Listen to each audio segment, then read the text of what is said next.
esa tierra de fe, reflejo del corazón donde se asoma la luz de un nuevo día. Tierra llena de color, sus mares son la ilusión, desiertos llenos de sol, donde su aroma es amor. El estado ideal lo construimos juntos, el estado ideal siempre con sed de triunfar. El estado ideal lo construimos juntos, el estado ideal progreso en cada ciudad. He did not mean to break Mexican law. Him and I respect Mexican law.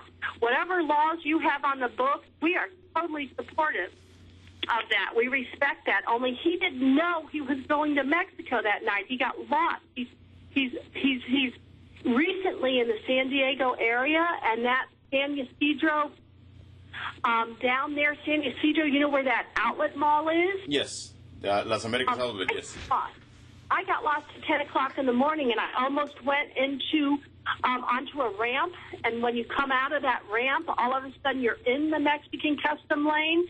I almost did that at 10 o'clock in the morning because the sign had graffiti written all over it.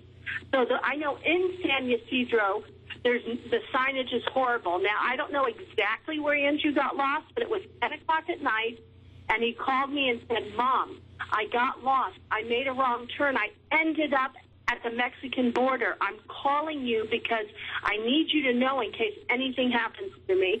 And then the very next day I get a phone call and he's in jail and he's been arrested. Have you been able to talk directly with him since he has been put in jail? It's a blessing. That's a gift from God, yes, and a blessing from the penitentiary. Yes, they're able, they give.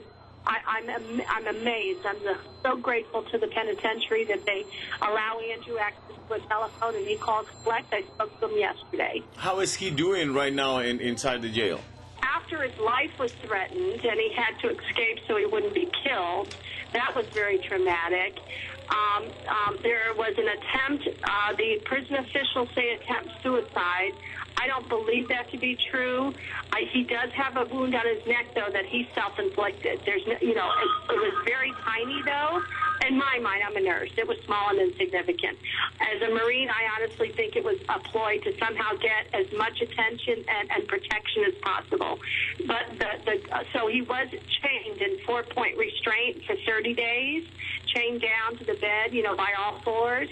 So that must have been, making him feel very vulnerable because he is suffering from post-traumatic stress disorder. Well, I heard from him yesterday.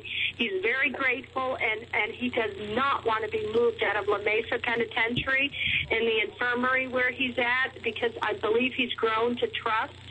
And if you ask any of the prison officials, if you ask them what's Andrew like, I will honestly tell you that they will tell you that he's a respectful Marine. Who threatened him? What? Okay, verbatim, I'll give you the quote, because I remember it like it happened, like I just hung up the phone. I'll tell you exactly what he said. Mm-hmm. He called me up. He had this tone of panic in his voice, sheer fear, but it was controlled. I could tell because he was in some, 72-hour hold, and it sounded like a chaotic riot was going on in the background. I know it wasn't a riot. I know that. But, the chaos in the background, there must have been hundreds of men in this one place. And he said to me, Mom, I'm not going to make it through the night. Whatever you do, do not come down and investigate. Do not come down and ask questions because you will be killed too. Mom, just don't come down here. And I said, what? He says, Mom, I'm not going to make it through the night, but don't come down. Your life is I'm in danger. And he hung up. Okay. That was of every phone call I've gotten in this whole experience, that one by far was the most chilling, and I'll never forget it because I thought my baby was going to be killed that night. He thought he was going to be killed. Okay, so then, that's all he said, that phone call. Calls me the next day. I get a phone call. I'm wide-eyed until, because I have had no news, but it's 12 hours later, and Andrew calls and says, you could hear the relief in his voice. He said, Mom, I'm okay. I escaped, but I'm in a safer part of the jail. I'm protected here. And I said, you what? You escaped? He said, Mom, they were going to kill me.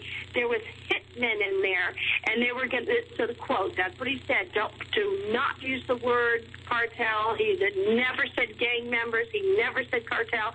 We don't even know what that is. Being Florida residents, I mean, I'm sorry, that's just, we're naive. We're ignorant of everything that's happening.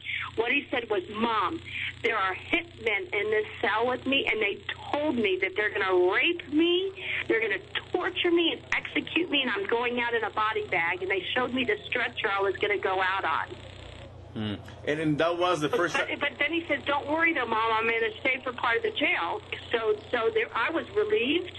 He was relieved because they put him in like solitary confinement then, so he was away from the general populace.